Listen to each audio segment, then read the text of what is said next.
Hello, Internet! It is time for another Wednesday's cereal. So many comics this week, but I really only feel we can talk about one. But before we get there, I just wanted to preface, I'm excited because I got a gift today. The best of NWA, man, I can't wait to get cracking on this. It's going to be excellent. Just a little something, a little bit of culture if you're unfamiliar, uninitiated.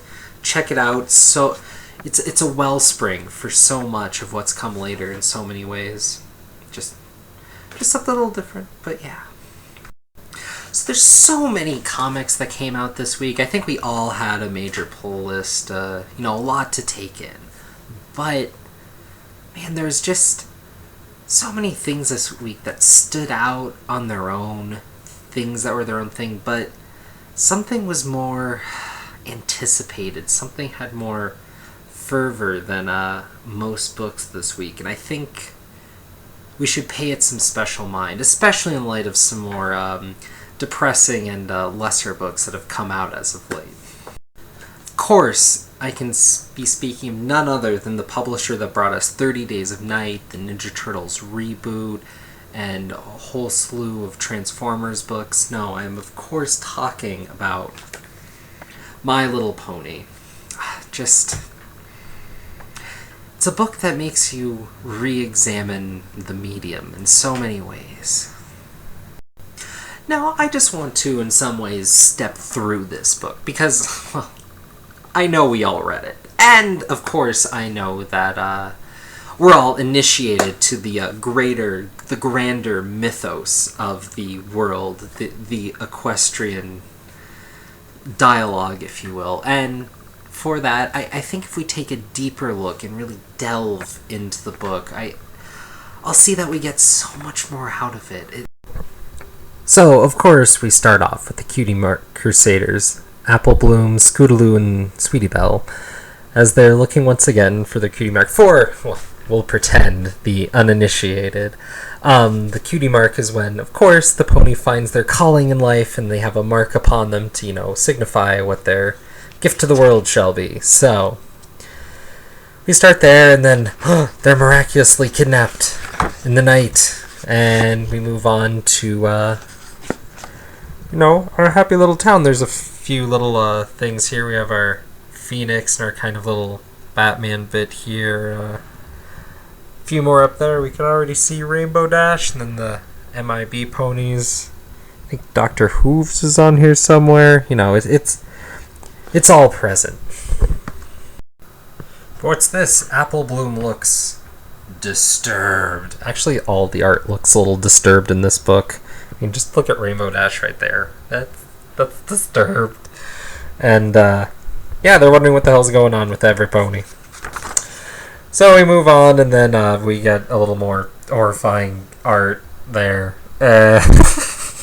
So they all run away and try to figure out what happens, and recollection of what happened, and they deal with, they remember some of the infected ponies from the changelings from back when, just standard affair. But when they try to contact Princess Celestia, they're form-lettered. Ah! Oh no, how can this be? So they, fake being zombies. I'm just gonna let that art, sit with you and haunt your dreams forever and a day. Yeah, you thought The Walking Dead was creepy? You thought Bedlam was bad this week? No. My Little Pony. Oh my god. So they find out that the changelings are duping ponies in this lovely derpy sequence. This one's for you, Yanni. Just, yeah, that's alright. Bonk! Yeah. And their horrifying faces pull them through. And they find out that the changelings are, copping ponies. And then you get to here, which might be the most horrifying thing you could run across. And then you get an epic fight in which you have the best sound effects in a comics ever. Zap! Kick! Better kick! Brah! And while we're on disturbing art, that Fluttershy. Oh my god. Those eyes. And then we have Nightmare Moon monologuing and sending them on their way to go save the Cutie Mark Crusaders. Ba-na-na-na! So, yeah. That's where their quest is. And we're doing good. And for those who are reading and might have been a little lost, there was a little episode explaining this little quote here. I feel like daring do a pony adventure. Okay, anyways, yeah. So much going on. Just that art sells that comic. Oh my god. Yeah. Well, since it was a creepy, amazing adventure and all that, and I just kind of wanted to highlight some of the points there, I'll be curious to see what all your thoughts were on some of that, because I'm sure this was just everyone's pick of the week. So, till next time, have a great one, and I'll see you soon with another comic review.